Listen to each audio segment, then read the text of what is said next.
The committee's study of the Central Intelligence Agency Detention and Interrogation Program is a report compiled by the bipartisan United States Senate Select Committee on Intelligence about the Central Intelligence Agency's Detention and Interrogation Program and its use of torture during interrogation in U.S. government bulletins on detainees in CIA custody. The more than 6,700-page report, including 38,000 footnotes, details the history of the CIA's Detention and Interrogation Program and the committee's 20 findings and conclusions. On December 9th, 2014, the SSCI released a 525-page portion that consisted of key findings and an executive summary of the full report. It took more than 5 years to complete. The full unredacted report remains classified. Today's summary.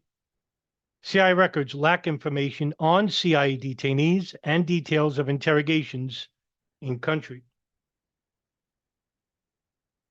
Detainees held in country redaction were detained under the authority of the MON. CIA officers conducted no written assessment of whether these detainees posed a continuing serious threat of violence or death to U.S. persons and interests, or were planning terrorist activities. The CIA maintained such poor records of its detainees in country redacted during this period that the CIA remains unable to determine the number and identity of the individuals it detained. The full details of the CIA interrogations there remain largely unknown, as detention site Cobalt was later found to have not reported multiple uses of sleep deprivation, required standing, loud music, sensory deprivation, extended isolation, reduced quantity and quality of food, nudity, and rough treatment of CIA detainees. Abducted, blindfolded, chained, and flown by the CIA to a secret Afghan prison. These are some of the accusations to be heard in court by Khaled al-Masri, a German citizen of Lebanese descent. They took me to this room. I had handcuffs and I was blindfolded. The door was closed and I was beaten from all sides. I was humiliated. I could hear that I was being photographed when naked.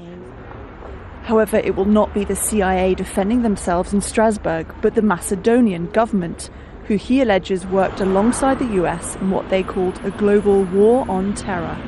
His lawyers say he was abducted by Macedonian agents at a border crossing in 2004.